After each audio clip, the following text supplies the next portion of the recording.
नमस्कार दोस्तों, आपका हमारे YouTube channel IQ career point पर एक बार फिर से हार्दिक स्वागत है। कल दोस्तों हमने राजस्थान पुलिस कांस्टेबल भर्ती आ रही है 2022 में, आपकी एग्ज़ाम भी डिक्लेयर कर दी गई है 13 से 16 मई के बीच ही।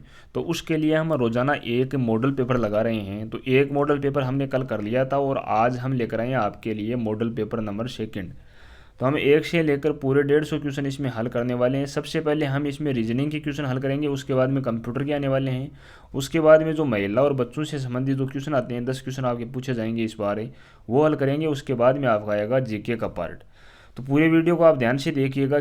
और ये क्वेश्चन जो आपको मैं करवा रहा हूँ, ये क्वेश्चन 2021 को आपकी एग्ज़ाम हुई थी कांस्टेबल की, उसमें पूछे गए क्वेश्चन है सारे के सारे।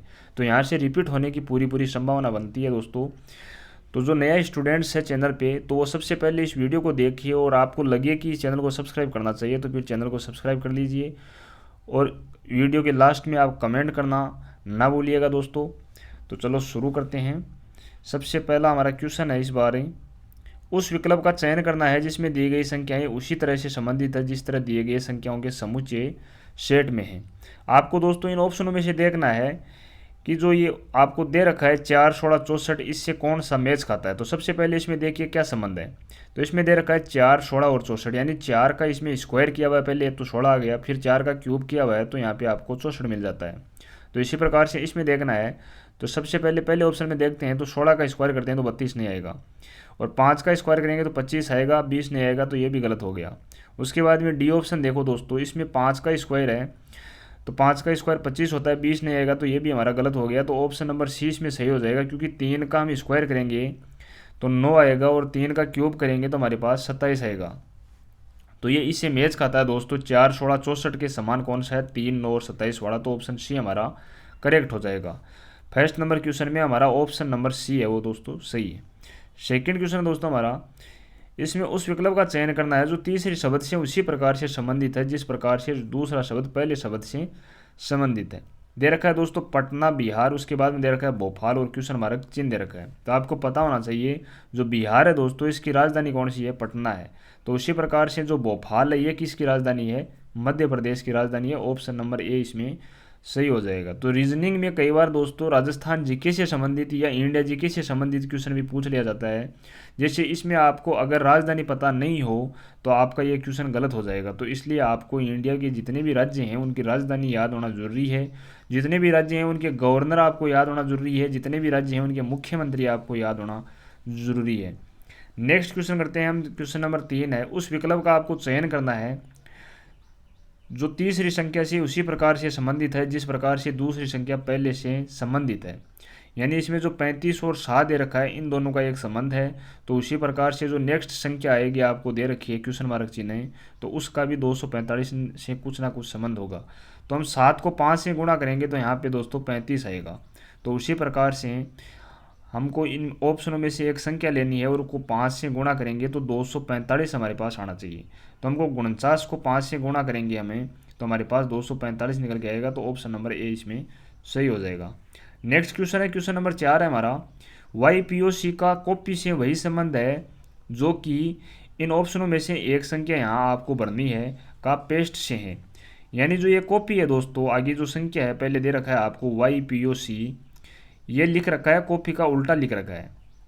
कॉपी का हम उल्टा लिखेंगे तो पहले वाई आएगा, फिर पी आएगा, फिर ओ आएगा, फिर सी आएगा, तो वाई पी ओ सी। तो इसी प्रकार से हम पेस्ट का उल्टा कर देंगे यहाँ पे, तो हमारे पास आएगा ई टी एस ए और पी आ जाएगा। तो ये कौन सी ऑप्शन में है, ऑप्शन नंबर बी आपका करेक्ट हो जाएगा। नेक्स्ट है क्वेश्चन नंबर 5, किसी कूट भाषा में ए एन टी को Z B M O S U और बी ए टी को S C Z B S U के रूप में लिखा जाता है। तो केप को उसी कूट भाषा में किस प्रकार से लिखा जाएगा। तो इसमें दोस्तों आपको कंफ्यूज नहीं होना है। सबसे पहले लिख लीजिए आप, ए एन टी को इसमें किस प्रकार से लिखा गया है, जेड बी। ए को लिखा गया दोस्तों इसमें जेड बी लिखा गया है, एन को लिखा गया एम ओ लिखा गया है, और टी को लिखा गया एस और U. Z B M O S U यही तो लिखा गया दोस्तों ए एन टी को। आपको दोस्तों कंफ्यूज नहीं हो रहा है, यहाँ पे 3 अक्षर दे रखे हैं और यहाँ पे 6 अक्षर दे दिए, तो आपको यहाँ पे कंफ्यूज नहीं होना है। देख लीजिए कि आप ए को लिखा गया है जेड बी, एन को एम ओ लिखा गया है, टी को एस यू लिखा गया है। तो यहाँ पे आपको कंफ्यूज नहीं होना है। एन के बाद में आता है दोस्तों आगे, दोस्तों हम इसको हल करते हैं। बी ए टी है, इसको लिखा गया है एस सी यानी बी को लिखा गया है ए सी। उसके बाद में जो आपका ए है दोस्तों इसको लिखा गया है जेड बी, और टी है दोस्तों इसको लिखा गया है एस यू। तो उसी प्रकार से जो केप है इसको लिख दीजिए आप। तो केप को हम लिखेंगे दोस्तों, तो सबसे पहले दोस्तों आप देखिए, जो ए है इसको जेड भी लिखा गया है, बी है दोस्तों इसको ए सी लिखा गया है, यानी एक संख्या पहले वाली आएगी बी से और एक संख्या इसमें दे रखी है बाद वाली। तो यहाँ पे सी है तो इसमें एक संख्या पहले वाली आएगी तो ये बी आ जाएगा, और एक संख्या बाद वाली आएगी तो यहाँ पे डी आ जाएगा, और सी बीच में रह गया। तो इसी प्रकार से एक को लिख रखा है, ए से पहले जेड आता है और एक के बाद में बी आता है, तो इसी प्रकार से हमने सी को लिख दिया। उसके बाद में ए है, तो ए तो आपको दे रखा है दोस्तों, एक को इसमें जेड बी लिख रखा है, तो इसमें एक को हम जेड बी लिख सकते हैं। आगे दोस्तों इसमें पी दे रखा है, तो पी को दोस्तों हम किस प्रकार से लिखेंगे, जब जैसे दोस्तों यहाँ पे टी लिखा गया है तो टी को सबसे पहले यहाँ पे एस लिखा गया है और उसके बाद में यू लिखा गया है, यानी टी के पहले एस आता है उसके बाद में टी के बाद यू आता है। तो उसी प्रकार से पी के पहले दोस्तों ओ आता है उसके बाद में क्यू आता है। तो आप लिख दीजिए यहाँ पे ओ और क्यू लिख दीजिए। तो B D Z B O Q कौन से ऑप्शन में है, ऑप्शन नंबर डी आपका करेक्ट हो जाएगा। ये आपको समझ में आ गया होगा। नेक्स्ट है क्वेश्चन नंबर 6 है, किसी कोड भाषा में पेंसिल को गुणसूत्र के रूप में लिखा जाता है, तो उसी कोड भाषा में इरेजर को किस प्रकार से लिखा जाएगा। तो सबसे पहले दोस्तों आपको जो ABCD है उसके अंतर्गत हर अक्षर का आपको पता होना चाहिए कि ये कौन से स्थान पे आता है। जैसे A 1 पे आता है, B 2 पे, C 3 पे आता है और D 4 पे आता है। तो ये आपको अंगुलियों पे याद होना चाहिए, तभी आप इस प्रकार के क्वेश्चन एग्जाम में फटाक से हल कर पाओगे दोस्तों। यानी जैसे पेंसिल है तो इसमें आपको ध्यान होना चाहिए कि अलग अलग अक्षर कौन से स्थान पे है। पी है दोस्तों, ये आपको पता है ये 16वें स्थान पे आता है, ई है 5वें स्थान पर, एन 14वें स्थान पर, सी है ये 3रे स्थान पर, जो आई है ये 9वें स्थान पर और एल है ये 12वें स्थान पर। इन सबको हमने जोड़ा तो हमारे पास गुणसूत्र निकल के आया। उसी प्रकार से इसको जोड़ दीजिए इरेजर को, तो इसको जोड़ेंगे तो हमारे पास आएगा दोस्तों ऑप्शन नंबर ए, यानी इसका टोटल योग है वो 66 होने वाला है हर एक ही अक्षर का। तो आपको सबसे पहले जो ABCD है उसमें प्रत्येक जो अक्षर है ये कौन सी स्थान पर आता है यह आपको ध्यान होना चाहिए, तभी इस प्रकार के क्वेश्चन आप फटाक से हल कर पाओगे। नेक्स्ट है क्वेश्चन नंबर 7, उस संख्या का चयन कीजिए जो निम्नलिखित श्रृंखला में प्रश्न चिन्ह को प्रतिस्थापित कर सकती है। 2 दे रखा है, 5, 11, 23, 47 और उसके बाद में क्या आएगा ये आपको दे रखा है। तो आपको इसमें अंतर पता करना है। 2 और 5 के बीच में अंतर है दोस्तों 3 का, उसके बाद में 5 और 11 के बीच में दोस्तों 6 का अंतर है, 11 और 23 के बीच में 12 का है, 23 और 47 के बीच में 24 का है, यानी इनका डबल होता जा रहा है। तो आगे भी डबल कर दीजिए, 24 का डबल होता है 48, तो 47 और 48 को जोड़ दीजिए आप, या फिर इनमें से कोई एक ऑप्शन में से घटा लीजिए। तो सबसे अच्छा काम ये है, इनको आप जोड़ दीजिए। 8, 7 और 5 होते हैं, 8, 4 और 4 8 और 1 9 होते हैं, यानी 45 में से हमें 47 घटाएंगे तो हमारे पास 48 निकल के आएगा। तो हमारा ऑप्शन ए सही हो जाएगा। नेक्स्ट है दोस्तों क्वेश्चन नंबर 8, उस अक्षर का चयन करना है आपको जो प्रश्न चिन्ह को प्रतिस्थापित करता है। यहाँ पे दे रखा है एच, के, क्यू और जेड दे रखा है। तो सबसे पहले आपको पता होना चाहिए कि इनका स्थान है वो कौन सा है। एच को हम 8 लिख सकते हैं क्योंकि ये 8 नंबर पे आता है। उसके बाद में के को 11 लिखेंगे, क्यू को लिखेंगे दोस्तों हम 17 और जेड को लिखेंगे हमें 26 लिखेंगे। तो आगे हमारे पास कौन सी संख्या आएगी ये हमको बताना है। तो इनके बीच में 3 का अंतर है, इनके बीच में 6 का है, इनके बीच में दोस्तों 9 का अंतर है। तो आगे हमारे पास 12 का अंतर होना चाहिए, आपको पता है क्योंकि ये 3 का जो फाड़ा है ये चल रहा है 3, 6, 9 और 12। तो आपको पता है ये उल्टा चल रहा है दोस्तों, एच, के, क्यू, जेड। तो अब ए से स्टार्ट होगा तो हमारे पास पता है दोस्तों एल है, ये 12वें स्थान पे आता है। तो बी इसका करेक्ट आंसर हो जाएगा। समझ आ गया होगा दोस्तों आपको, बीच में अंतर है वो 3 का बढ़ता जा रहा है, यानी 3, 6, 9 और आगे आएगा दोस्तों 12। तो 12 यहाँ पे एल आ जाएगा। नेक्स्ट आपका क्वेश्चन नंबर 9 है, उस पद का चयन करना है जो प्रश्न चिन्ह को प्रतिस्थापित करता है। यूँ दे रखा है दोस्तों आपको 21, ओ 15, आई 9 और ई 5 दे रखा है। तो इसमें सबसे पहले आपको ध्यान करना है दोस्तों, जब हम ई में 4 जोड़ेंगे हमारे पास आएगा दोस्तों आई आ जाएगा, और आई में हम 4 जोड़ेंगे तो हमारे पास आ जाएगा ओ आ जाएगा। ओ में हम 6 जोड़ेंगे, सॉरी दोस्तों आई में हम 6 जोड़ेंगे तो हमारे पास ओ आ जाएगा, और ओ में हम 6 जोड़ेंगे तो हमारे पास यू आ जाएगा जो कि 21वें स्थान पे है। तो इस प्रकार से इसमें किया गया है। तो यहाँ पे नेक्स्ट चल रहा है दोस्तों 6 का अंतर चल रहा है, यानी आई में हम 6 जोड़ेंगे तो ओ आ जाएगा, ओ में 6 जोड़ेंगे तो यू आ जाएगा। लेकिन यहाँ पे पहले आपको पता करना है कि यहाँ पे ई में 4 जोड़ा गया है तो हमारे पास आई आया। तो ए में 1 जोड़ देंगे जो ए है दोस्तों इसमें 4 जोड़ेंगे हमारे पास ई आ जाएगा। फिर से दोस्तों इस क्वेश्चन को हम हल करते हैं। सबसे पहले दोस्तों यहाँ पे ई है दोस्तों, यहाँ पे इसमें +4 किया हुआ है। उसके बाद में दोस्तों यहाँ पे आई है, इसमें +6 किया हुआ है। उसके बाद में दोस्तों यहाँ पे ओ है, इसमें +6 किया हुआ है। +4 किया तो हमारे पास आई आ गया, +6 किया तो हमारे पास ओ आ गया, +6 किया तो हमारे पास यू आ गया। तो ये 2-2 की श्रृंखला चल रही है, यानी +6 और ये +4 और तो इससे पहले भी +4 आएगा हमारे पास। तो ये जो A1 है ये इसका करेक्ट आंसर हो जाएगा, क्योंकि ए में हम 4 जोड़ेंगे तो हमारे पास ई आ जाएगा। तो ये सी इसका करेक्ट आंसर हो जाएगा। नेक्स्ट है क्वेश्चन नंबर 10। इसमें आपको जो क्वेश्चन मार्क चिन्ह दे रखा है ये आपको पता करना है। तो आपको पता है जो पहले है 12, ये किस प्रकार से आया, 4 को हमने 3 से गुणा किया तो 12 आ गया हमारे पास। 5 को 4 से गुणा करेंगे तो 20 आ जाएगा। तो इसी प्रकार से 8 को 7 से गुणा करेंगे तो हमारे पास 56 आएगा। तो यहाँ पे 7 आ जाएगा, ऑप्शन नंबर सी इसका सही हो जाएगा। नेक्स्ट है क्वेश्चन नंबर 11। गणितीय चिन्हों के उस सही संयोजन का चयन करिए जिन्हें रिक्त स्थानों में क्रमिक रूप से रख दिया जाए तो समीकरण संतुलित हो जाएगा। तो इसमें ऑप्शन नंबर आपका बी सही होगा दोस्तों। 15 को पहले हम भाग देंगे 5 से, यानी 15 और 5 है इसके बीच में भाग का चिन्ह रखेंगे दोस्तों, क्योंकि पहले भाग का चिन्ह रखा है। उसके बाद में हम जो 5 और 2 है उसके बीच में बराबर का चिन्ह रख देंगे। उसके बाद में 2 और 1 के बीच में हमें प्लस का चिन्ह रख देंगे, 2 और 1 के बीच में। 15 में 5 का भाग देंगे तो 3 आएगा, और 3 बराबर 2 और 1 3। तो ये हमारा सही हो जाएगा, ये समीकरण को संतुलित कर रहा है, ऑप्शन बी है। क्वेश्चन नंबर 12 दोस्तों, इसमें भी आपको क्वेश्चन मार्क चिन्ह दे रखा है, उसके स्थान पर क्या आएगा ये आपको बताना है। तो सबसे पहले देखिए दोस्तों, फर्स्ट इक्वेशन है, इसमें दे रखा है 5 और 3 बराबर 19 दे रखा है, 6 3 22 दे रखा है, 6 और 5 दे रखा है 34। तो 12 और 2 है, इसके स्थान पे आगे क्वेश्चन मार्क चिन्ह है, यहाँ पे क्या आएगा। तो हम 5 को 3 से पहले गुणा करेंगे, 5 को हमें 3 से गुणा करेंगे और उसमें हम 4 जोड़ देंगे तो हमारे पास 19 निकल जाएगा। तो उसी प्रकार अगले वाली में कीजिए आप ही, 6 को 3 से गुणा कीजिए और +4 कीजिए तो हमारे पास 22 आएगा।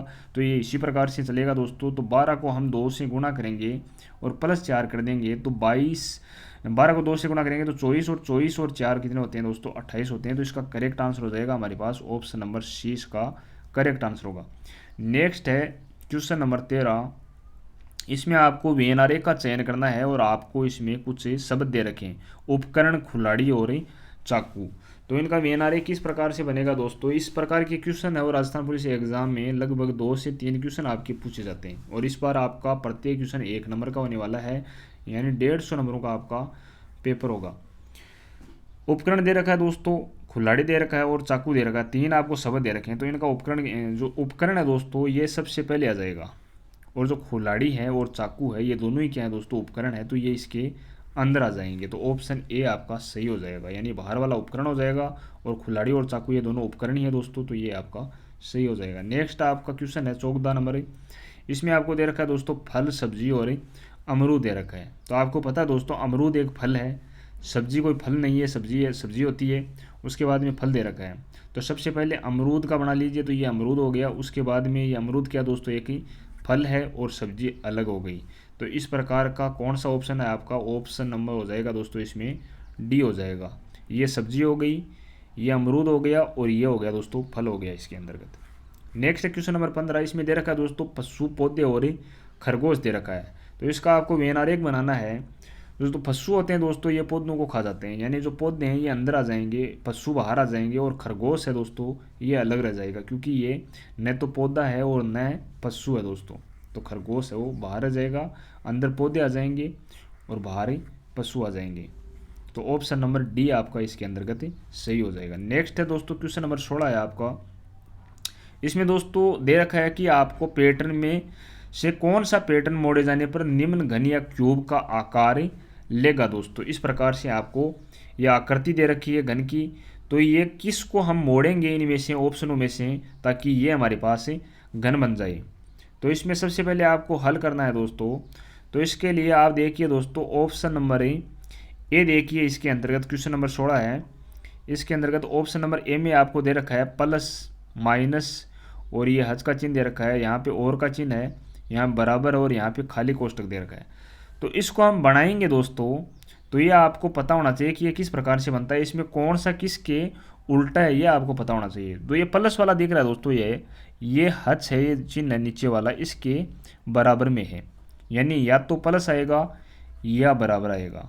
जब हम इस आकृति को दोस्तों बनाएंगे तो इसमें एक ही आ सकता है, या तो प्लस वाला आ सकता है या दोस्तों ये चिन्ह वाला ये चिन्ह आ सकता है। तीन साइड आपको दिखेंगी दोस्तों, इस प्रकार की आप आकृति बनाओगे तो तीन साइड आपको दिखेंगी। तो इनमें एक साइड है उसमें या तो ये चिन्ह आएगा या ये चिन्ह आएगा, क्योंकि ये इसका उल्टा है दोस्तों, ये एक दूसरे के उल्टे हैं, यानी प्लस के उल्टा है, यानी प्लस है, इसके सामने कौन सा है, हच है। तो आपको फिर से इसमें देखना है, जो ये चिन्ह दे रखा है आपका लेफ्ट साइड में, इसके बराबर में कौन सा आएगा, तो इसके बराबर में ये बराबर वाला चिन्ह है दोस्तों, ये बराबर वाला चिन्ह है, ये इसके बराबर में आ जाएगा, यानी ये एक दूसरे के उल्टे हैं इसके अंतर्गत। तो इनमें से एक ही चिन्ह आने वाला है जब हम ये घन बनाएंगे। नेक्स्ट है इसके अंतर्गत माइनस। तो माइनस के बराबर में ये जो खाली दिख रहा है आपको ये होगा, जो माइनस है इसका उल्टा होगा, ये जो खाली आपको डब्बा दिख रहा है ये होगा। तो इन दोनों में भी एक ही इसमें आने वाला है जब हम आकृति बनाएंगे। तो अब देखिए आप दोस्तों, ये जो घन बना रखा है आपको दे रखा है, तो इसमें प्लस दे रखा है यानी प्लस आ गया, उसके बाद में माइनस दे रखा है यानी ये माइनस आ गया, उसके बाद में बराबर का दे रखा है तो ये बराबर आ गया, यानी इन तीनों में से एक एक आ रहा है, कोई भी आ सकता है। जैसे यहाँ पे प्लस आ गया तो प्लस की जगह अगर हच आ जाता तो भी ये ऑप्शन नंबर ए सही होता, लेकिन प्लस और हच है ये दोनों इस आकृति में एक साथ हमको दिखाई नहीं दे सकते, यही हमको इसमें ज्ञात करना है दोस्तों। तो इसका ऑप्शन नंबर ए इसमें सही हो जाएगा। नेक्स्ट है क्वेश्चन नंबर आपका 17 है, इसमें आपको पासा दे रखा है और उसमें आपको जो ओ वाली सतह की विपरीत सतह पर क्या होगा ये आपको बताना है। तो इसमें आपको ध्यान करना है कि सबसे ज़्यादा कौन सा अक्षर दे रखा है, तो ई इसमें सबसे ज़्यादा दे रखा है। तो ई के बराबर में क्या नहीं हो सकता, जो इसमें आपको दिख रहा है ई वाले घन में ये इसके उल्टा नहीं हो सकता, यानी एम हो गया और सी हो गया, दो तो ये हो गए एम और सी हो गए, इसके बाद में एन हो गया, उसके बाद में आपका डी हो गया, ये इसके उल्टे नहीं हो सकते। तो बच गया कौन सा आपका ओ बच गया, तो ई के उल्टा कौन सा होगा, तो उस अक्षर का आपको चयन करना है जो ओ वाली सतह की विपरीत है, तो ई के विपरीत कौन सा होगा, ओ होगा। तो ये आपका ऑप्शन नंबर बी सही हो जाएगा। नेक्स्ट है क्वेश्चन नंबर 18, इसमें आपको दर्पण दे रखा है एम एन रेखा पर और दी गई छवि उसमें से कौन सी सही दर्पण छवि होगी।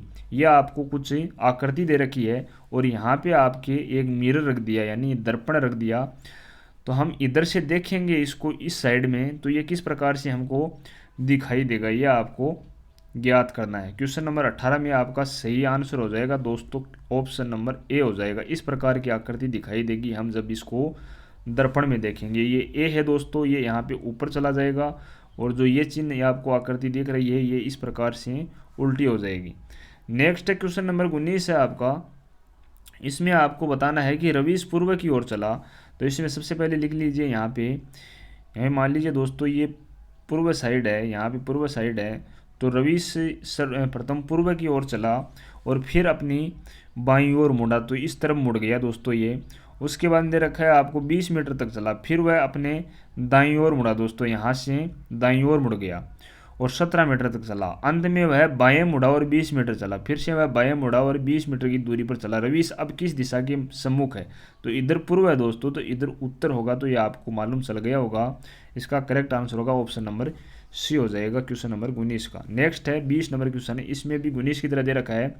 इसमें सबसे पहले दोस्तों दे रखा है कि एक बच्चा घुटनों के बल पूर्व की ओर 1 मीटर तक ही चलता है, 1 मीटर तक चलता है दोस्तों पूर्व की ओर, ये पूर्व है दिशा मान लीजिए आप। अब वह अपनी दाईं ओर मुड़ता है, अब वह अपनी दाईं ओर मुड़ता है और 2 मीटर तक ही चलता है। इसके बाद में वह प्रतीप मोड़ यू टर्न लेकर 4 मीटर और चल जाता है। इसके बाद वह प्रतीप मोड़ यू टर्न लेकर 4 मीटर और चल जाता है, यानी यू टर्न यहाँ से, यू टर्न का मतलब होता है वापस उसी दिशा में चलना, 4 मीटर और चल जाता है। अंत में वह अपने दाईं ओर मुड़ता है और 1 मीटर चलता है। अब बच्चा किस दिशा के सम्मुख में, यहाँ से उसने दाईं ओर मुड़ा और यहाँ से चलना प्रारंभ किया और इस साइड में वो चल रहा है, तो दोस्तों आपको पता चल गया होगा पूर्व की साइड वह चल रहा है, तो इसका ऑप्शन नंबर ए सही हो जाएगा। नेक्स्ट है क्वेश्चन नंबर 21 है, कि डेविड अनिल का पोता है, रॉय अर्बन का भाई है, रितेश डेविड के पिता है और अनिल का रितेश से क्या संबंध है।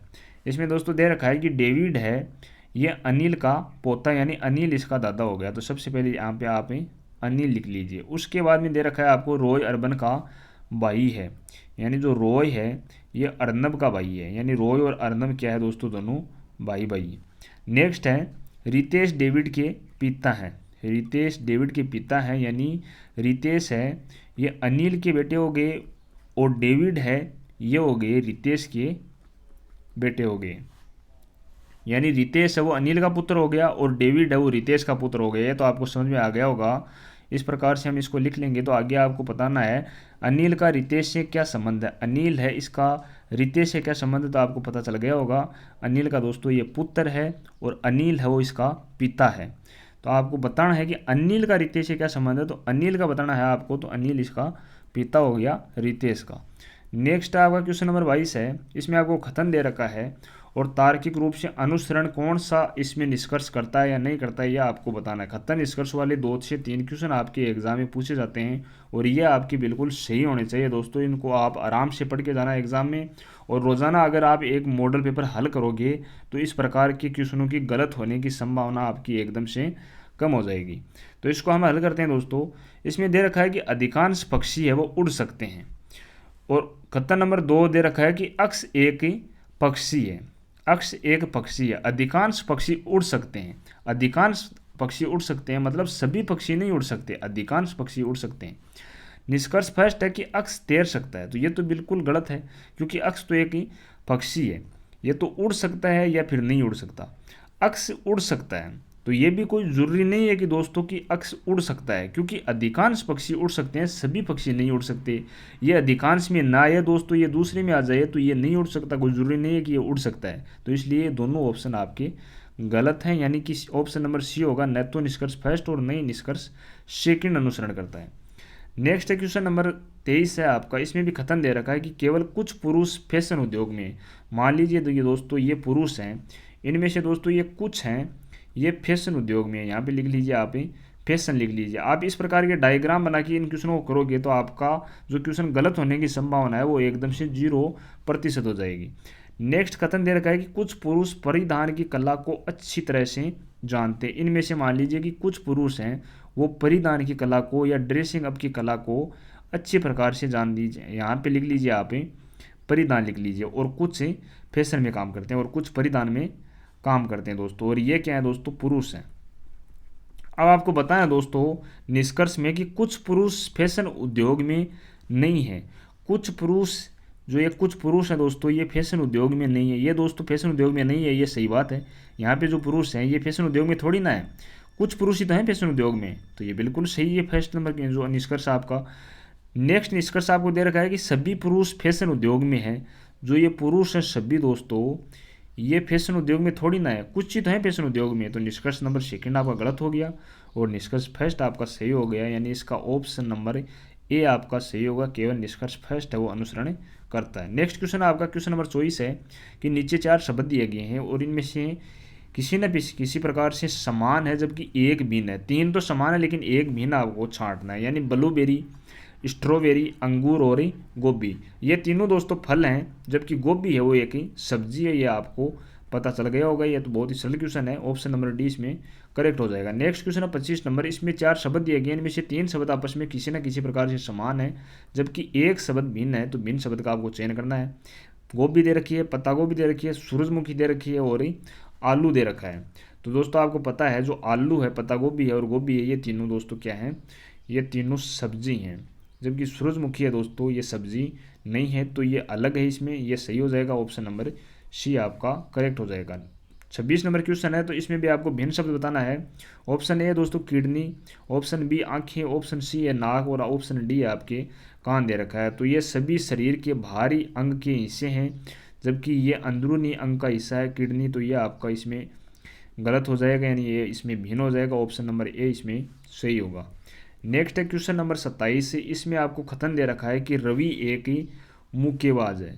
रवि दोस्तों क्या है, एक ही मुक्केबाज है और सभी मुक्केबाजों में अच्छी सहन शक्ति या स्टेमिना होता है।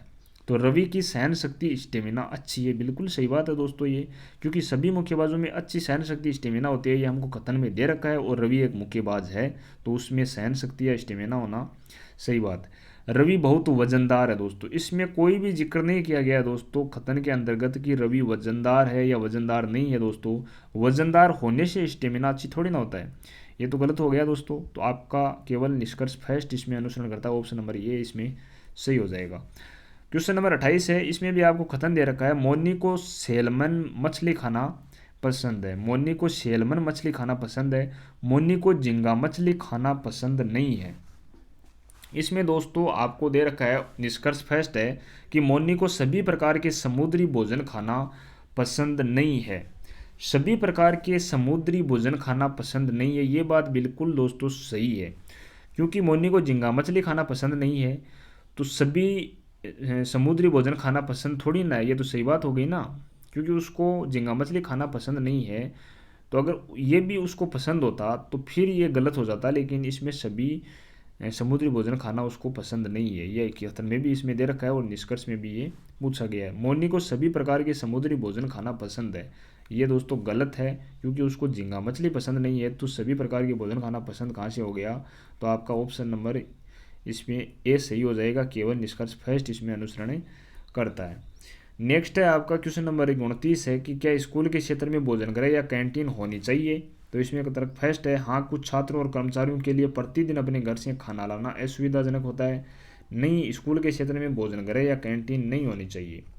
तो इसमें आपका ऑप्शन ए सही हो जाएगा, केवल तर्क फर्स्ट है वो मजबूत है। स्कूल यानी कुछ छात्रों या कर्मचारियों के लिए प्रतिदिन अपने घर से खाना लाना असुविधाजनक होता है, ये सही बात है दोस्तों, ये तर्क आपका मजबूत है, तो ऑप्शन नंबर ए सही हो जाएगा। दोस्तों इसमें आपको ज़्यादा दिमाग लगाने की जरूरत नहीं है, जो विद्यार्थी इस क्वेश्चन के अंतर्गत ज़्यादा दिमाग लगाता है उसका ये क्वेश्चन दोस्तों गलत हो जाता है। आपको एकदम से अपनी दिनचर्या के अनुसार इस क्वेश्चन को करना है, यानी प्रतिदिन जिस प्रकार से आप अपने सोच विचार रखते हैं उसी प्रकार से ये क्वेश्चन करना है, तो आपका सही हो जाएगा। लेकिन ज़्यादा दिमाग लगाने वाले बच्चे क्या करते हैं, इस क्वेश्चन को एग्जाम में गलत कर देते हैं, इस प्रकार से आपको नहीं करना है। नेक्स्ट है क्वेश्चन नंबर 30 है, इसमें भी आपको एक तर्क दे रखा है 2 और एक प्रश्न दे रखा है। प्रश्न है कि क्या लैपटॉप डेस्कटॉप से बेहतर होते हैं। तो इसमें दे रखा है हाँ उन्हें कहीं भी ले जाया जा सकता है। सेकंड है नहीं, वे निम्न विन्यास या कॉन्फ़िगरेशन के हैं। तो इसमें तर्क फर्स्ट मजबूत है, उन्हें कहीं भी ले जाया जा सकता है लैपटॉप को। जबकि डेस्कटॉप होता है दोस्तों, ये आपको पता है बड़े होते हैं, जो ज़्यादातर ई मित्र वाले हैं ये डेस्कटॉप का यूज़ करते हैं, जबकि लैपटॉप हमें कहीं भी ले जा सकते हैं बैग के अंदर डाल के। तो आपका तर्क फर्स्ट है वो मजबूत हो जाएगा, यानी ऑप्शन नंबर ए इसमें सही हो जाएगा। अब आगे हमारे दोस्तों क्वेश्चन है कंप्यूटर के। तो क्वेश्चन नंबर 31 है आपका, निम्नलिखित में से किस कंपनी या उद्योग ने ग्राफिकल यूजर इंटरफेस का आविष्कार किया था। आपको उस कंपनी का नाम बताना है दोस्तों जिसने ग्राफिकल यूजर इंटरफेस का आविष्कार किया था। ऑप्शन ए है गूगल, ऑप्शन बी है माइक्रोसॉफ्ट, ऑप्शन सी है एप्पल और ऑप्शन डी है आपका जीरोक्स। तो इसमें सही हो जाएगा आपका ऑप्शन नंबर डी, जीरोक्स ने आविष्कार किया था ग्राफिकल यूजर इंटरफेस, GUI। आपका इसका फुल फॉर्म भी पूछ सकता है एग्जाम में, तो इसका आपको बताना है ग्राफिकल यूजर इंटरफेस, इसका आविष्कार किया था जीरोक्स कंपनी ने। नेक्स्ट है, निम्नलिखित में से कौन सा विकल्प GUI आधारित ऑपरेटिंग सिस्टम नहीं है। ये क्वेश्चन कल भी मैंने आपको बताया था। इसमें ऑप्शन है विंडोज, ऑप्शन बी है मैक OS, सी है MS DOS, डी है लिनक्स मिंट। तो इसमें आपका सही हो जाएगा दोस्तों option number C, MS DOS है, ये GUI आधारित ऑपरेटिंग सिस्टम नहीं है, बल्कि ये तीनों सही है। नेक्स्ट है आपका, इंटरनेट के संदर्भ में URL का पूर्ण रूप क्या है। जितने भी दोस्तों आपसे एग्जाम में पूर्ण रूप पूछे जाते हैं कंप्यूटर के अंतर्गत, फुल फॉर्म मान लीजिए आप इंग्लिश में बोले तो ये आपको सभी याद होने चाहिए। एग्जाम में कहीं से भी क्वेश्चन पूछा जा सकता है, कोई ज़रूरी नहीं है कि ये क्वेश्चन आपके एग्जाम में आए। तो ये फुल फॉर्म आपको सभी याद होने चाहिए, क्योंकि 1 से 2 क्वेश्चन आपके यहाँ से सही हो जाते हैं कंप्यूटर में। तो इंटरनेट जो URL है इसका सही क्या होगा दोस्तों, तो इसका सही हो जाएगा आपका option number B, uniform resource locator, इसकी फुल फॉर्म होती है यूनिफॉर्म रिसोर्स लोकेटर। नेक्स्ट है क्वेश्चन नंबर 34, निम्नलिखित में से कौन सा एक वेब ब्राउज़र नहीं है। ऑप्शन दे रखा है, ए है गूगल क्रोम, बी है यूट्यूब, सी है इंटरनेट एक्सप्लोरर, डी है मोजिला फायरफॉक्स। तो आपका इसमें सही हो जाएगा दोस्तों ऑप्शन नंबर बी, यूट्यूब इसमें आपका सही हो जाएगा। दोस्तों कौन सा एक वेब ब्राउज़र नहीं है जिसमें दोस्तों आप मान लीजिए इंटरनेट के माध्यम से कोई चीज़ सर्च नहीं कर सकते, यानी जो यूट्यूब होता है दोस्तों उसमें तो हमारे द्वारा डाली गई चीज़ें होती हैं, तो ये एक वेब ब्राउज़र नहीं है। ये तो दोस्तों हमने ही उपलब्ध करवाया है। मान लीजिए कि आप यूट्यूब चैनल चलाते हैं, जैसे मान लीजिए दोस्तों ये यूट्यूब चैनल पे ये वीडियो अपलोड होने वाला है मेरे वाला, तो ये तो मैंने आपको अपलोड कराया है, यानी आपको उपलब्ध करवाया है, तो ये एक वेब ब्राउज़र नहीं है। वेब ब्राउज़र वो होता है दोस्तों जिस पे हम हर किसी प्रकार की जानकारी उपलब्ध कर सकते हैं। नेक्स्ट है आपका क्वेश्चन नंबर 35 है कि निम्नलिखित में से कौन सा विकल्प सर्च इंजन नहीं है। ऑप्शन ए है आपका www.google.com, ऑप्शन बी है आपका bing.com, ऑप्शन सी है gmail.com और ऑप्शन डी है yahoo.com।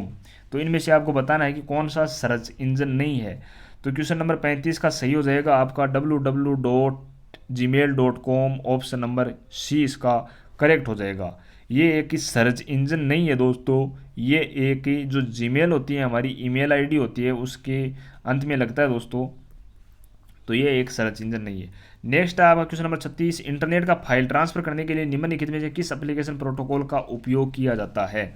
ऑप्शन ए है FTP, ऑप्शन बी है XMP, ऑप्शन सी है TFT, ऑप्शन डी है आपका SMPS। तो जो फाइल ट्रांसफ़र होती है दोस्तों उसको करने के लिए किस एप्लीकेशन प्रोटोकॉल का उपयोग किया जाता है, उसका ऑप्शन आपका हो जाएगा option number A FTP, file transfer protocol. FTP का फुल फॉर्म होता है दोस्तों फाइल ट्रांसफ़र प्रोटोकॉल। नेक्स्ट है दोस्तों आपका क्वेश्चन नंबर 37, निम्नलिखित में से कौन सा विकल्प अर्थमेटिक और लॉजिकल ऑपरेशन निष्पादित करता है।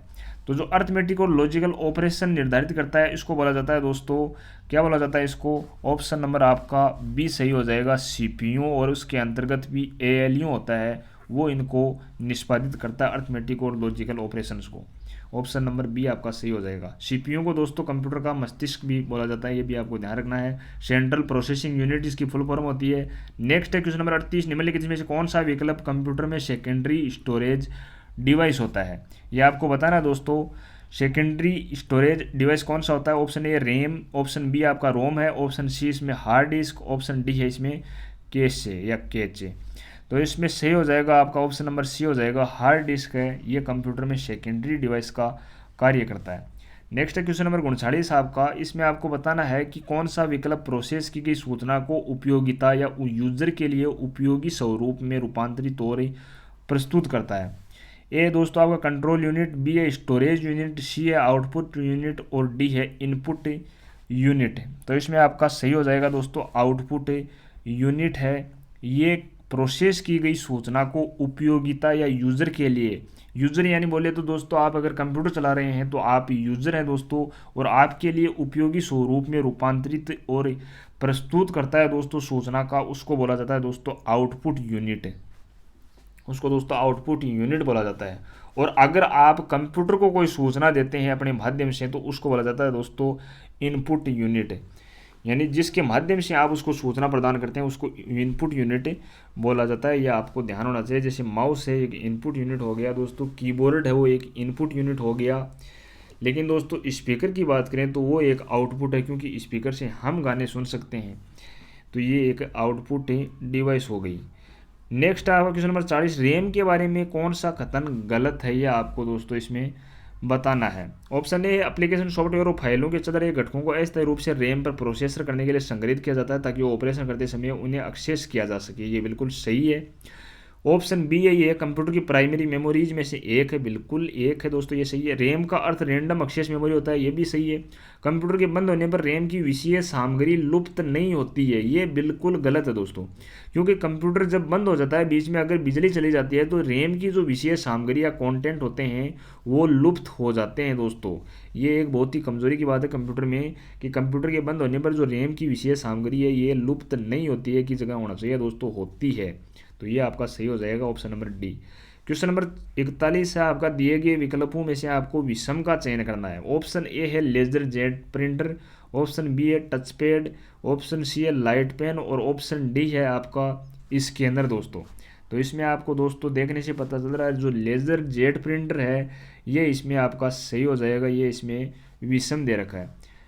क्वेश्चन 42 से आपका निम्नलिखित में से कौन सा एक इनपुट डिवाइस नहीं है, आपको दे रखा है MICR, इनकी फुल फॉर्म भी आप यहाँ से याद कर सकते हैं। MICR की फुल फॉर्म होती है magnetic ink character recognition, OMR की होती है ऑप्टिकल मार्क रिकॉग्निशन, या इसको रीडर भी बोला जाता है दोस्तों। जो आर है लास्ट में, इसको रीडर भी बोल सकते हैं आप। सी है ट्रैक बॉल और डी है आपका स्पीकर हो गया।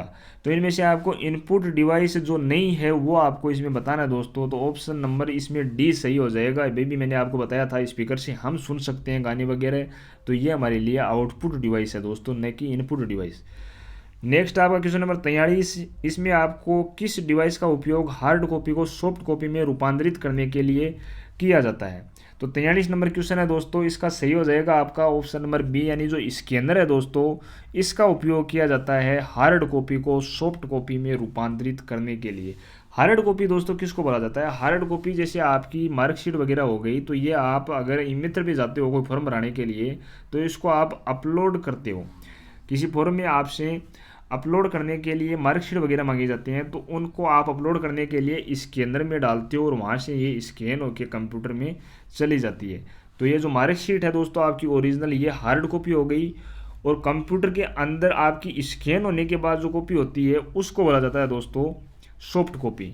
तो ये हार्ड कॉपी सॉफ्ट कॉपी अंतर आपको पता होना चाहिए, और इसका कौन सा माध्यम है? स्कैनर इसका माध्यम है रूपांतरित करने का। नेक्स्ट है आपका मोशन डेटा को कंप्यूटर या दूसरे इलेक्ट्रॉनिक डिवाइसों में प्रविष्ट करने के लिए किस इनपुट डिवाइस का उपयोग किया जाता है।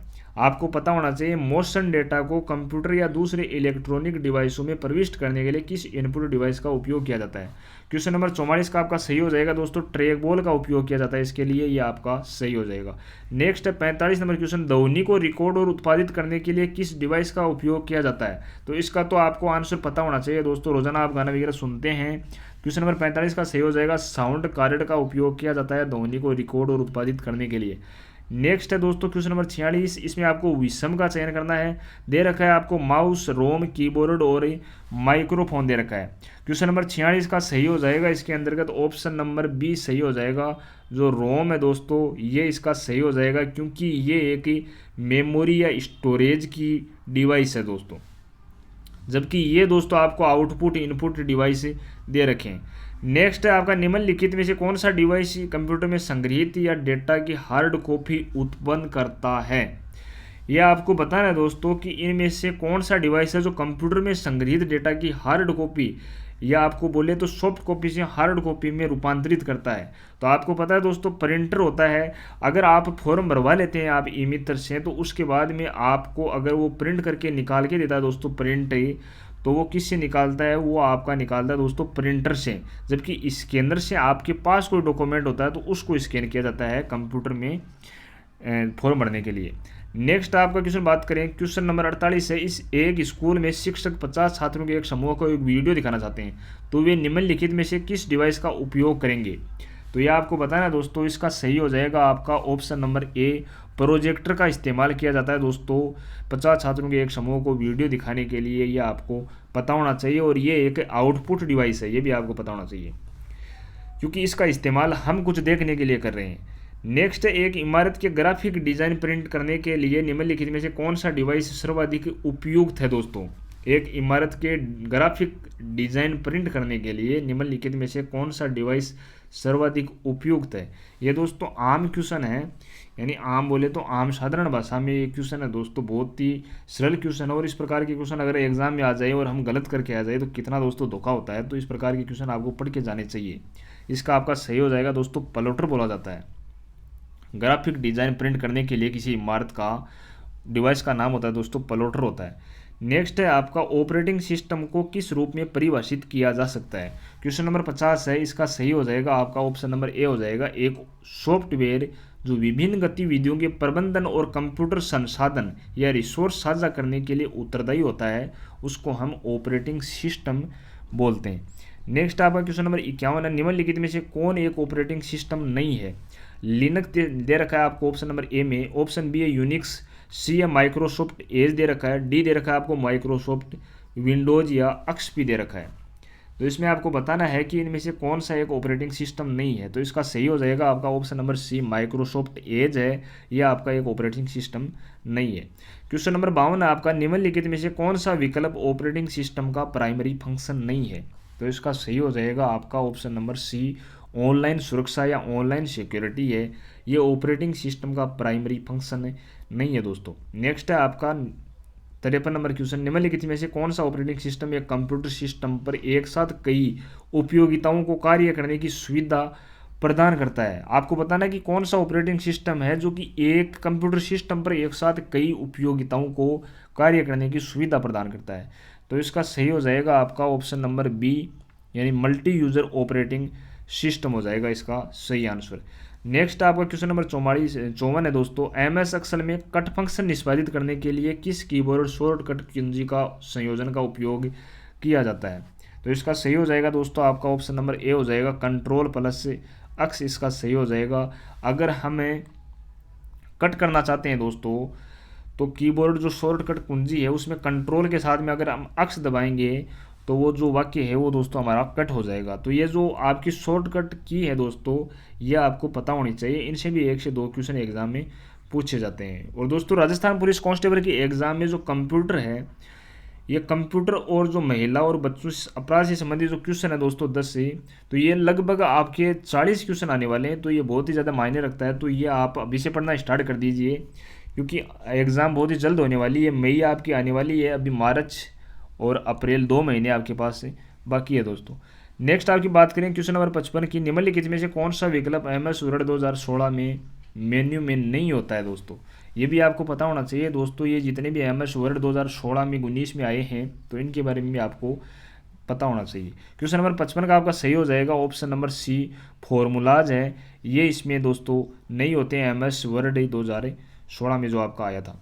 नेक्स्ट आपका MS एक्सेल 2016 में निम्नलिखित में से किस मेन्यू से मार्जिन्स और ओरिएंटेशन विकल्पों को चुना जा सकता है। क्वेश्चन नंबर 56 का आपका सही हो जाएगा पेज लेआउट। 57 नंबर क्वेश्चन है आपका, MS वर्ड में इंसर्ट मेन्यू का उपयोग करके निम्नलिखित में से किसे प्रविष्ट नहीं किया जा सकता। इसका सही हो जाएगा आपका लाइन स्पेसिंग। क्वेश्चन नंबर 58 है दोस्तों आपका, GUI आधारित ऑपरेटिंग सिस्टम या ग्राफिकल यूजर इंटरफेस किस पर आधारित होता है। ये क्वेश्चन दोस्तों बार बार एग्जाम में पूछा जाता है, तो ये इंपॉर्टेंट हो गया आपके लिए, इसको आप जरूर ध्यान में रखिएगा। क्वेश्चन नंबर 58 का सही हो जाएगा option number C, Windows icons और मेन्यूज। विंडोज आइकन्स और मेन्यूज, ये ऑप्शन नंबर सी आपका सही हो जाएगा, इसको आप रट लीजिएगा। नेक्स्ट है क्वेश्चन नंबर 59, MS वर्ड में वर्तमानी जांच शुरू करने के लिए शॉर्टकट कुंजी क्या है दोस्तों, ये आपको बतानी है। तो ये आपकी हो जाएगी F7 है। इसका उपयोग किया जाता है कि अगर स्पेल चेक करनी है आपको, कोई अक्षर शब्द या आपका गलत लिखा गया है इंग्लिश में, तो आप F7 से इसका जो वर्तमानी जांच है चेक कर सकते हैं। नेक्स्ट है आपका क्वेश्चन नंबर 60 है और कंप्यूटर का आपका लास्ट क्वेश्चन है। क्वेश्चन नंबर 60 है कि एक इम्पैक्ट प्रिंटर है वो कौन सा होता है। ऑप्शन दे रखे हैं आपको और इनमें से आपको बताना है कि इनमें से कौन सा एक इम्पैक्ट प्रिंटर है। ऑप्शन नंबर डी इसमें सही हो जाएगा, डेजी व्हील प्रिंटर को इम्पैक्ट प्रिंटर भी बोला जाता है। क्वेश्चन नंबर 61 आ गया दोस्तों और हमारा जीके का पार्ट है वो स्टार्ट हो गया यहाँ से। क्वेश्चन नंबर 61 है आपका, किस स्थान पर भगवान बुद्ध ने अपना पहला उपदेश दिया था। तो इसका सही हो जाएगा सारनाथ के अंतर्गत भगवान बुद्ध ने अपना पहला उपदेश है वो दिया था दोस्तों, ये आपको ध्यान रखना है। नेक्स्ट है, किसने कुषाण वंश की स्थापना की थी। क्वेश्चन नंबर 62 है कि कुषाण वंश की स्थापना किसके द्वारा की गई थी। तो जो कुजुला कड़फिसेस है इसके द्वारा कुषाण वंश की स्थापना की गई थी, कुजुला कड़फिसेस। ये क्वेश्चन पिछली बार एग्जाम में पूछा गया था राजस्थान पुलिस की में, लेकिन लगभग 10% विद्यार्थियों ने इसका सही आंसर दिया था, क्योंकि किसी ने ये पढ़ के नहीं गए थे दोस्तों। तो ये आपको ध्यान होना चाहिए, कुषाण वंश की स्थापना किसने की थी। नेक्स्ट है क्वेश्चन नंबर 63 की, किस वर्ष में तराइन का प्रथम युद्ध लड़ा गया था। आपको पता है प्रथम युद्ध 1191 में लड़ा गया था, द्वितीय युद्ध लड़ा गया था 1192 में, तो दोनों आपको ध्यान रखने हैं। नेक्स्ट है कि किसने all India forward block party की स्थापना की थी। तो इसका सही हो जाएगा आपका ऑप्शन नंबर सी, सुभाष चंद्र बोस ने की थी all India forward block party की स्थापना। नेक्स्ट है आपका, बाल गंगाधर तिलक द्वारा कौन सा दैनिक समाचार पत्र मराठी में शुरू किया गया था।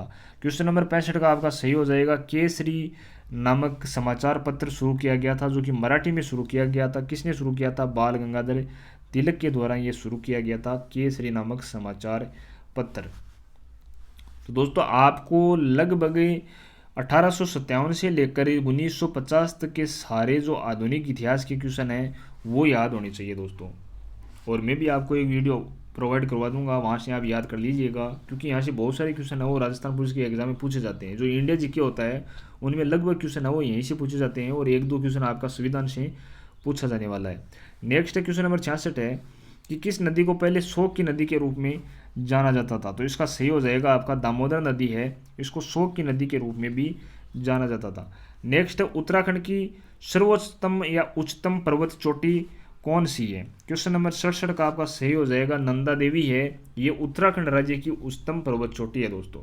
नेक्स्ट है आपका क्वेश्चन नंबर 68 है कि इनमें से आपको बताना है कि कौन मिट्टी के लिए दीर्घकालिक नुकसान का कारण बनता है। कागज, प्लास्टिक, कपड़ा या मृत पेड़ के पत्ते। जो मिट्टी होती है दोस्तों उसको लंबे समय तक नुकसान है, इनमें से कौन सी चीज़ वो पहुंचाती है, ये आपको इसमें बताना है। तो इसका सही हो जाएगा आपका ऑप्शन नंबर बी। जो प्लास्टिक होती है दोस्तों ये कई दिनों तक दोस्तों गलती नहीं है भूमि के अंतर्गत, और ये भूमि को दीर्घकालिक नुकसान पहुंचाती है, मिट्टी को दीर्घकालिक नुकसान पहुंचाती है। यहाँ पे जो मिट्टी होती है दोस्तों ये अनुपजाऊ हो जाती है। नेक्स्ट क्वेश्चन नंबर 69 है निम्नलिखित में से रब्बी की फसल कौन सी है दोस्तों, ये आपको बताना है। तो आपको पता है कपास, मक्का, ज्वार ये खरीफ की है, जबकि सरसों है दोस्तों ये रब्बी की है। रब्बी की फसल दोस्तों जो शियाड़ा की फसल होती है, यानी जो सर्दियों की फसल को रब्बी की फसल, गर्मियों की फसल को खरीफ की फसल बोला जाता है। क्वेश्चन नंबर 17 बोकारो इस्पात संयंत्र किस पठार पे स्थित है। तो इसका सही हो जाएगा आपका छोटा नागपुर का पठार, यानी झारखंड के अंतर्गत स्थित है बोकारो इस्पात संयंत्र। नेक्स्ट है आपका 2011 की जनगणना में भारत का अनुमानित जनसंख्या घनत्व कितना था।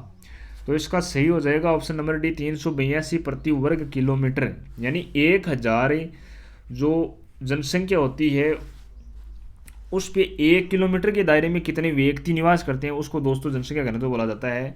तो ये निकल के आया 2011 में 382 प्रति वर्ग किलोमीटर। नेक्स्ट है आपका 2011 की जनगणना के अनुसार निम्नलिखित में से किस राज्य की साक्षरता दर सबसे कम है। दोस्तों आपको पता है बिहार की साक्षरता दर सबसे कम है। नेक्स्ट है 2011 की जनगणना के अनुसार भारत के निम्नलिखित में से किस राज्य की जनसंख्या सबसे कम है दोस्तों। तो इसका सही हो जाएगा आपका क्वेश्चन नंबर 73 का ऑप्शन नंबर सी सिक्किम आपका सही हो जाएगा।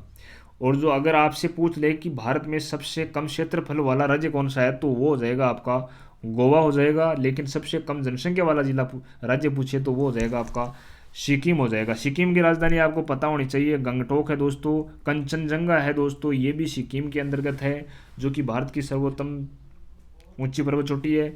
और गोवा है इसकी राजधानी पणजी है, ये भी आपको ध्यान रखना है। नेक्स्ट है आपको क्वेश्चन नंबर 74 निम्नलिखित में से भारत का राष्ट्रीय पक्षी कौन सा है।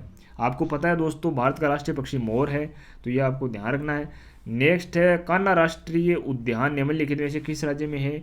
तो कान्हा, पेंच, बांधव ये मध्य प्रदेश के अंतर्गत स्थित हैं। सबसे अधिक राष्ट्रीय उद्यान है वो मध्य प्रदेश में स्थित है, ये आपको ध्यान रखना है। नेक्स्ट प्रोजेक्ट टाइगर के नाम से बाघ संरक्षण कार्यक्रम इनमें से किस वर्ष में प्रारंभ किया गया था। प्रोजेक्ट टाइगर के नाम से बाघ संरक्षण कार्यक्रम निम्न में से किस वर्ष में प्रारंभ किया गया था, यह आपको बताना दोस्तों। सही हो जाएगा आपका 1973 के अंतर्गत शुरू किया गया था जब इंदिरा गांधी पीएम थी हमारे देश की। नेक्स्ट है क्वेश्चन नंबर 77 निम्नलिखित में से किस राज्य में लोकसभा की सीटों की संख्या सर्वाधिक है। आपको पता है दोस्तों उत्तर प्रदेश में लोकसभा की सीटों की संख्या सर्वाधिक है, 403 है वहाँ की लोकसभा सीटें, और अभी वहाँ भी फिलहाल चुनाव चल रहे हैं, 10 मार्च को नतीजे आने वाले हैं। नेक्स्ट क्वेश्चन नंबर 78 संसदीय चुनाव 2019 में निम्नलिखित में से भारत के किस राजनीतिक दल ने विजय प्राप्त की है। क्वेश्चन नंबर 78 का दोस्तों सही हो जाएगा आपका बीजेपी ने संसदीय चुनाव 2019 में भारत के राजनीतिक दल के रूप में विजय प्राप्त की थी, ये आपको पता ही है दोस्तों, अभी बीजेपी का राज है। 79 है दोस्तों राज्यसभा में सदस्यों की अधिकतम संख्या कितनी है। दोस्तों 250 होती है राज्यसभा के अंतर्गत सदस्यों की अधिकतम संख्या। नेक्स्ट है इलेक्ट्रॉन की खोज निम्नलिखित में से किस वैज्ञानिक ने की थी, यह आपको बताना है। तो 80 नंबर क्वेश्चन में आपका सही हो जाएगा जे थॉमसन ने की थी इलेक्ट्रॉन की खोज। नेक्स्ट है दोस्तों प्रतिवर्ष विश्व पर्यावरण दिवस किस तारीख को मनाया जाता है। तो यह सबको पता है दोस्तों 5 जून को मनाया जाता है विश्व पर्यावरण दिवस। नेक्स्ट है आपका भारतीय वन अनुसंधान संस्थान कहाँ पर स्थित है। तो इसका सही हो जाएगा आपका ऑप्शन नंबर ए देहरादून के अंतर्गत स्थित है भारतीय वन अनुसंधान संस्थान। नेक्स्ट है आपका तीजनबाई निम्नलिखित में से किस लोक देवी से संबंधित थी। तो यह आ गया आपके राजस्थान जी के क्वेश्चन। तीजनबाई बताना है आपको किस लोक देवी से संबंधित है या थी। 83 नंबर क्वेश्चन का आपका सही हो जाएगा ऑप्शन नंबर डी पंडवानी लोकगीत से संबंधित थी तीजनबाई। नेक्स्ट है क्वेश्चन नंबर 84, बिरजू महाराज किस नृत्य से संबंधित थे जिनका अभी हाल ही में निधन हो चुका है दोस्तों? तो ये थे दोस्तों कथक से संबंधित थे बिरजू महाराज। नेक्स्ट है आपका डांस प्लस नामक शो का प्रसारण किस चैनल द्वारा किया जाता है? क्वेश्चन नंबर 85 का आपका सही हो जाएगा option number C, Star Plus द्वारा निर्धारित किया जाता है डांस प्लस नामक शो का। अगर दोस्तों हम इसी प्रकार के शो देखते रहेंगे तो हम पढ़ाई किस प्रकार से करेंगे? तो ये क्वेश्चन एग्जाम में नहीं पूछा जाना चाहिए था। ये सभी को लगा दोस्तों, जिन जिन बच्चों ने एग्ज़ाम दी विद्यार्थियों ने, तो उनको लगा कि अगर डांस प्लस शो हमको देखना है दोस्तों, तो हम राजस्थान पुलिस के एग्ज़ाम की तैयारी किस प्रकार से करेंगे या ये जो जीके वगैरह वो किस प्रकार से पढ़ेंगे? तो ये हमको क्या पता है कि डांस प्लस नामक शो है वो किस चैनल द्वारा दिखाया जाता है। तो इन पे ऑब्जेक्शन भी हुआ था दोस्तों, स्टार प्लस से जो स्टार प्लस चैनल है इसके द्वारा इस शो का प्रसारण किया जाता है डांस प्लस का। नेक्स्ट है दोस्तों क्वेश्चन नंबर 86, निम्नलिखित में से कौन सा एक उत्तर प्रदेश का लोकप्रिय गीत है? ये आपको बताना है दोस्तों। क्वेश्चन नंबर 86 है, इसका करेक्ट हो जाएगा आपका ऑप्शन नंबर बी, जो कलरी है ये उत्तर प्रदेश का एक लोकप्रिय गीत है। नेक्स्ट है गूगली शब्द का संबंध किस खेल से है? आपको पता है दोस्तों गूगली शब्द का संबंध तो क्रिकेट से है। गूगली ये जो चेस मास्टर हैं हमारे युजवेंद्र चहल साहब ये प्रयोग करते हैं इस गेंद का। नेक्स्ट है किसने 2019 इंडियन प्रीमियर लीग में जीत प्राप्त की थी दोस्तों? ये आपको बताना है। क्वेश्चन नंबर 88 है, इसका सही हो जाएगा आपका क्वेश्चन नंबर 88 का आपका सही हो जाएगा option number A, Mumbai Indians ने जीत दर्ज की थी 2019 में। और 2020 का आपसे पूछ ले तो आपका हो जाएगा दोस्तों चेन्नई। नेक्स्ट है आपका लियोनेल मेसी किस खेल से संबंधित हैं? लियोनेल मेसी किस खेल से संबंधित है ये आपसे पूछा गया, तो इसका सही हो जाएगा आपका ऑप्शन नंबर सी, फुटबॉल से संबंधित है लियोनेल मेसी। नेक्स्ट है आपका राजीव गांधी खेल रत्न पुरस्कार 2019 किसे प्रदान किया गया दोस्तों? ये आपको बताना था एग्जाम में, तो इसका सही हो जाएगा बजरंग पूनिया। बताना नहीं था दोस्तों, अभी एग्जाम आपकी होने वाली है तो उसमें भी आपको बताना पड़ सकता है, तो इसलिए आप इसको याद रखिए कि 2019 का जो राजीव गांधी खेल पुरस्कार है ये किसे प्राप्त हुआ था? बजरंग पूनिया, जो कि कुश्ती खेल से संबंधित हैं। फिलहाल ब्रॉन्ज मेडल जीता है शायद इन्होंने। नेक्स्ट है भगवान बुद्ध का वास्तविक क्या नाम था? भगवान बुद्ध का जो वास्तविक नाम था दोस्तों ये आपको बताना है, तो इसका सही हो जाएगा सिद्धार्थ नाम था भगवान बुद्ध का वास्तविक नाम। नेक्स्ट है क्वेश्चन नंबर 92 है, दिनांक 20 जुलाई 1905 को किसने बंगाल को 2 भागों में बांटे जाने की घोषणा की? जो कि पूर्व बंगाल और असम एक मांग और शेष बंगाल दूसरा भाग हो गया। तो ये दोस्तों आपको पता है लॉर्ड कर्जन थे उस समय वाइसराय हमारे देश के, तो उन्होंने 2 भागों में बांटे जाने की घोषणा की। नेक्स्ट आपके हमारे सौर मंडल में ग्रहों की संख्या कितनी है? तो 93 नंबर क्वेश्चन का आपका सही हो जाएगा ऑप्शन नंबर डी, 8 है सौर मंडल में ग्रहों की संख्या। नेक्स्ट 2018-19 के दौरान निम्नलिखित में से कौन सा राज्य भारत में सोयाबीन का प्रमुख उत्पादक रहा? तो ये उस समय का करंट अफेयर्स का क्वेश्चन है, लेकिन फिर भी आप देख लीजिए जो सोयाबीन में सर्वाधिक उत्पादन करने वाला राज्य है दोस्तों ये है दोस्तों आपका मध्य प्रदेश, और उसके बाद में महाराष्ट्र, गुजरात, यहाँ पे सोयाबीन होती है दोस्तों। नेक्स्ट है सुंदरवन राष्ट्रीय उद्यान भारत के किस राज्य में है? तो आपको पता है पश्चिम बंगाल में। यहाँ पे सुंदरवन डेल्टा निर्माण होता है गंगा और जो ब्रह्मपुत्र नदियाँ हैं उनके द्वारा। नेक्स्ट है क्वेश्चन नंबर 96, इसमें बताना दोस्तों कि किस अधिनियम के अंतर्गत आरोपी के विरोध में शिकायत की कार्रवाई पुलिस स्टेशन, जिला न्यायालय, उपनिदेशक और महिला एवं बाल विकास से कर सकते हैं? क्वेश्चन नंबर 96 दोस्तों इसका सही हो जाएगा स्त्री अशिष्ट रूपण प्रतिषेध अधिनियम के द्वारा। नेक्स्ट है आपका क्वेश्चन नंबर 97, मानव तस्करी रोकथाम सुरक्षा और पुनर्निवास बिल किस वर्ष में अधिनियमित किया गया था? क्वेश्चन नंबर 97 का सही हो जाएगा 2018 में। नेक्स्ट है आपका 98 नंबर क्वेश्चन है कि स्त्री के साथ उसकी सहमति या असहमति के बिना डरा धमकाकर या उसके प्रियजनों की मृत्यु का भय दिखाकर उसके साथ किया गया बलात्कार जिसके कारण उस स्त्री को कोई गंभीर क्षति पहुंचती है या उसकी मृत्यु हो जाती है, तो इस अपराध के लिए दंड का प्रावधान निम्नलिखित में से किस धारा में दिया गया है? क्वेश्चन नंबर 98 दोस्तों इसका सही हो जाएगा धारा 376 में दिया गया है। कोई धारा दूरा नहीं लगनी चाहिए दोस्तों, सीधी फांसी की सज़ा उसको होनी चाहिए, ऐसा कानून बना देना चाहिए दोस्तों। जिस स्थान पे उसने ऐसा काम किया उसी स्थान पे लोगों के सामने उसको फांसी पे चढ़ा देना चाहिए। ऐसे कुकृत्यों का इसी धरती पे कोई भी समान नहीं है। नेक्स्ट है क्वेश्चन नंबर 99, निम्नलिखित में से कौन सही ढंग से मेल खाता है? तो इसमें आपका सही हो जाएगा क्वेश्चन नंबर 99 में ऑप्शन नंबर सी हो जाएगा धारा 376 बी, पति द्वारा अपनी पत्नी के साथ पृथककरण के दौरान मैथ्यून, ये आपका इसमें सही हो जाएगा। नेक्स्ट है क्वेश्चन नंबर 100, भारतीय दंड संहिता की धारा 354 ए किस प्रावधान को विश्लेषित करती है? तो क्वेश्चन नंबर 100 का हो जाएगा यौन उत्पीड़न के लिए सजा का प्रावधान करता है धारा 354 ए है। नेक्स्ट है कि जिन बच्चों को देखभाल और संरक्षण की आवश्यकता हो उन्हें सहज महसूस करवाने के लिए पुलिस अधिकारी को हमेशा किस ड्रेस में होना चाहिए? दोस्तों ये इसमें आपसे पूछा गया है, तो इसका सही हो जाएगा सिविल ड्रेस में होना चाहिए, वरना बच्चा डर जाएगा। नेक्स्ट है क्वेश्चन नंबर 102, अनैतिक व्यापार रोकथाम अधिनियम के अंतर्गत यदि कोई व्यक्ति नाबालिग लड़की की वेश्यावृत्ति की कमाई के माध्यम से रहता है तो ऐसे व्यक्ति को न्यूनतम कितने साल तक की जेल हो सकती है? तो इसका सही हो जाएगा ऑप्शन नंबर सी, आपका 7 साल तक की जेल हो सकती है, आजीवन कर देनी चाहिए दोस्तों। नेक्स्ट है 103 नंबर क्वेश्चन, पूर्व गर्भधान और प्रसव पूर्व निदान तकनीक यानी PCPNDT अधिनियम के अंतर्गत अल्ट्रासाउंड या सोनोग्राफी करवाने वाले जोड़े या लिंग परीक्षण करने वाले डॉक्टर लेब कर्मी को किस प्रकार की सजा का प्रावधान करता है? ये लेब कर्मी है दोस्तों, को किस प्रकार की सजा का प्रावधान करता है दोस्तों? इसमें आपका सही हो जाएगा 103 नंबर क्वेश्चन में ऑप्शन नंबर ए, 3 से 5 साल के तक की सजा और 10 से 50,000 का जुर्माना इसमें सही होगा। क्वेश्चन नंबर 104 है, दहेज निषेध अधिकारी की नियुक्ति किस धारा के तहत किया जाता है? जो दहेज निषेध अधिकारी की नियुक्ति है दोस्तों, ये किस धारा के तहत की जाती है? इसका सही हो जाएगा आपका धारा 8B के अंतर्गत दहेज निषेध अधिकारी की नियुक्ति की जाती है। नेक्स्ट है क्वेश्चन नंबर 105, सती रोकथाम अधिनियम को किस वर्ष राजस्थान सरकार द्वारा लागू किया गया था? तो 105 नंबर क्वेश्चन का आपका सही हो जाएगा ऑप्शन नंबर बी, 1987 में सती रोकथाम अधिनियम को लागू कर दिया गया था।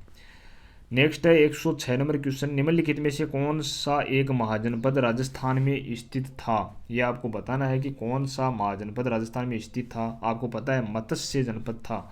नेक्स्ट है किस वर्ष में हल्दी घाटी का युद्ध हुआ था? तो 1576 में हुआ था। आपको ध्यान है 18 जून या 21 जून दोनों डेट किताबों में लिखी हुई मिलती हैं, दोनों आपको ध्यान रखनी है। 1576 में हुआ था महाराणा प्रताप और अकबर के बीच। 108 नंबर क्वेश्चन है, राजस्थान में पहला स्थान कौन सा था जहां 1857 का विद्रोह शुरू हुआ था? यह आपको पता है अजमेर जिले में स्थित है, नसीराबाद। नेक्स्ट है क्वेश्चन नंबर 109 है, महाराजा गज सिंह किस राज्य के शासक थे? तो इसका आपका सही हो जाएगा क्वेश्चन नंबर 109 का ऑप्शन नंबर डी, जोधपुर के शासक थे महाराजा गज सिंह।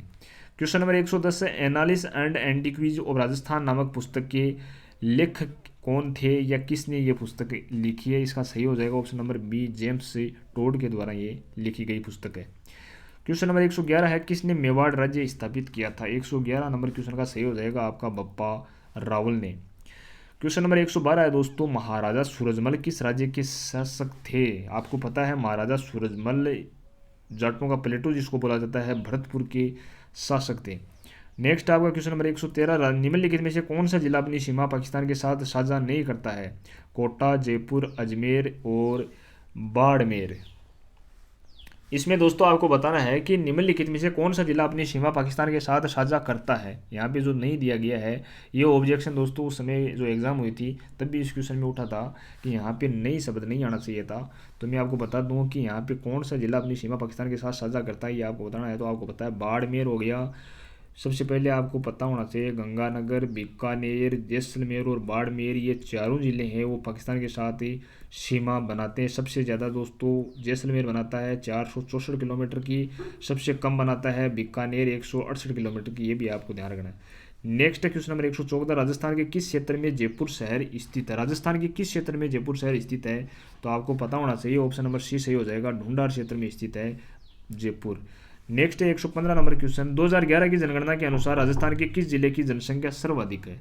तो इसका आपका सही हो जाएगा ऑप्शन नंबर ए सही हो जाएगा, जयपुर जिले की जनसंख्या सर्व। क्वेश्चन नंबर 118, क्षेत्रफल की दृष्टि से राजस्थान का सबसे बड़ा जिला कौन सा है? तो आपको पता है जैसलमेर राजस्थान का सबसे बड़ा क्षेत्रफल में जिला है, धौलपुर सबसे छोटा है, यह आपको ध्यान रखना है। नेक्स्ट है क्वेश्चन नंबर 119, राजस्थान के किस क्षेत्र में परमाणु ऊर्जा संयंत्र स्थित है? तो 119 नंबर क्वेश्चन का सही हो जाएगा, रावत भाठा चित्तौड़गढ़ के अंतर्गत ही परमाणु ऊर्जा संयंत्र स्थित है राजस्थान में।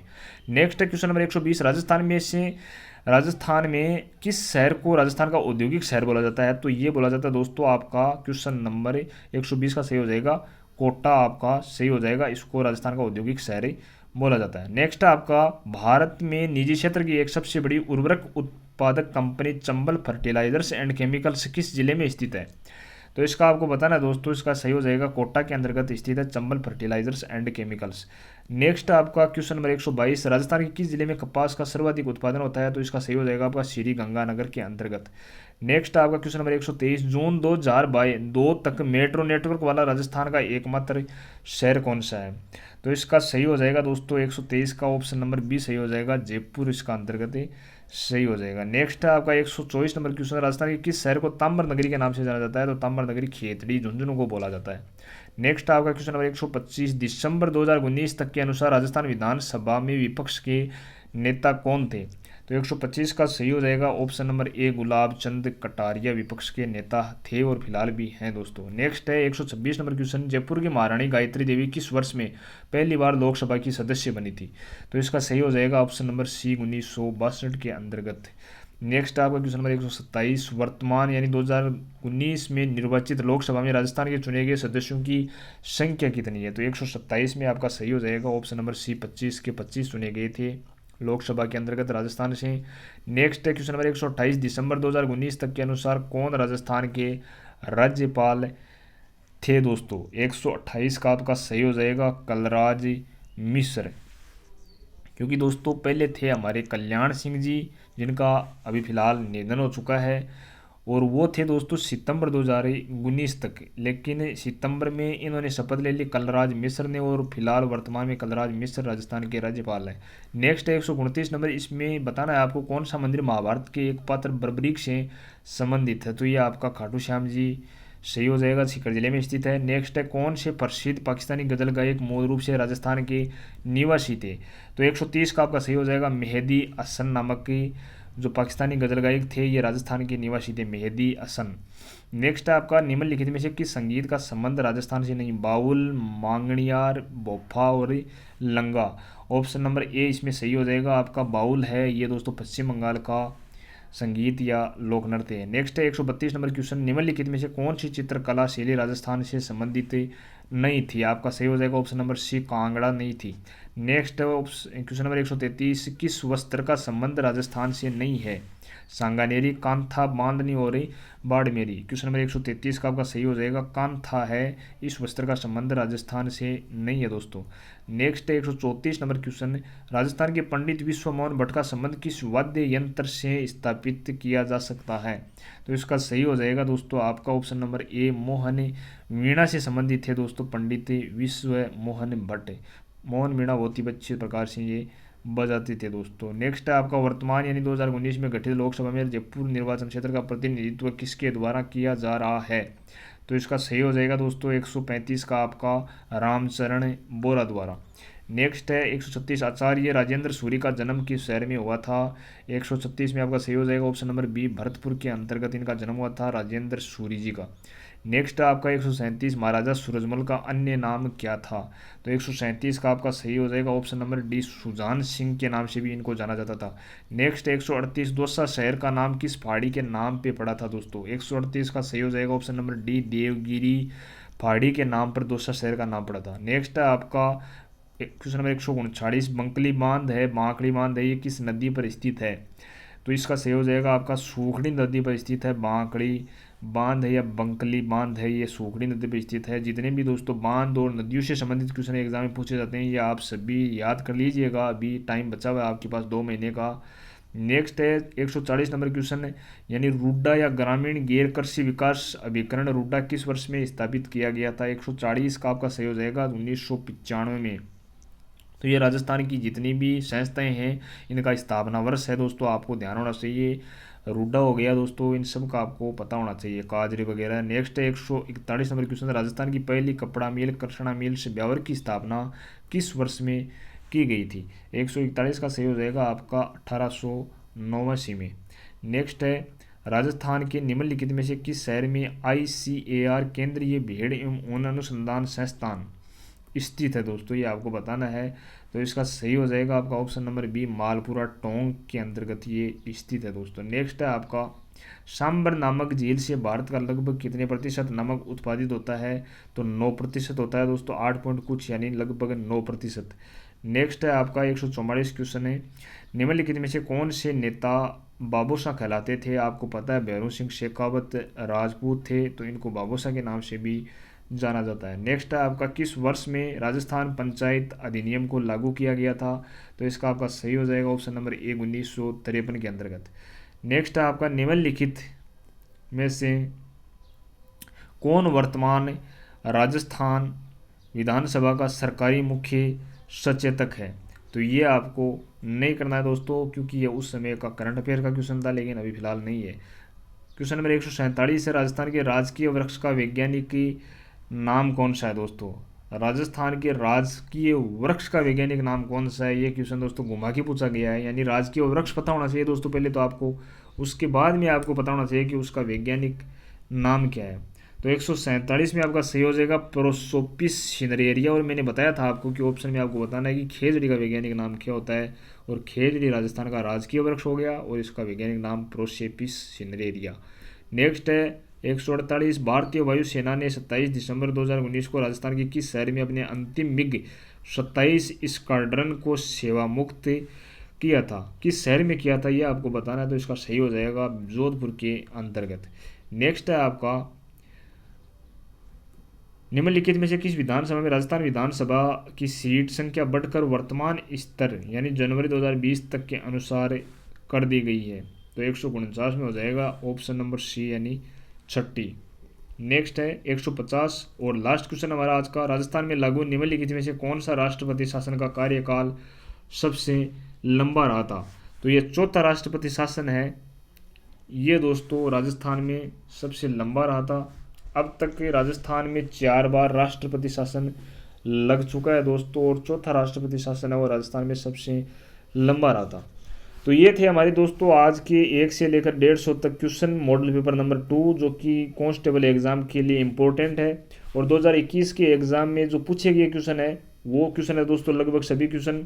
इसमें हमने रीजनिंग, कंप्यूटर और महिला और बाल बच्चों से संबंधित अपराध के क्वेश्चन हैं, और राजस्थान जीके, इंडिया जीके वगैरह सब इसमें हमने कवर कर लिए हैं। तो ये वीडियो आपको कैसा लगा कमेंट बॉक्स में ज़रूर बताना, और सबसे ज़्यादा अगर आपको अच्छा लगा है तो अपने दोस्तों के पास भी शेयर कर दीजिएगा। और जो नए स्टूडेंट्स हैं चैनल पर पहली बार वीडियो को देख रहे हैं तो पहले वाला वीडियो देख लीजिए और आज वाला देख लीजिए, उसके बाद में चैनल को सब्सक्राइब कर लीजिए और कमेंट ज़रूर कर दीजिएगा दोस्तों आप, क्योंकि आप जो हमारे वीडियो पे कमेंट करते हैं, वीडियो को लाइक करते हैं, इससे हमारा मोटिवेशन बना रहता है, हमारी एनर्जी बनी रहती है, और इसी प्रकार के हम बढ़िया से बढ़िया कॉन्सेप्ट आपके लिए ढूंढ के लाते हैं। तो मिलते हैं हम जस्ट अगले वीडियो में, तब तक के लिए धन्यवाद। जय हिंद, जय भारत।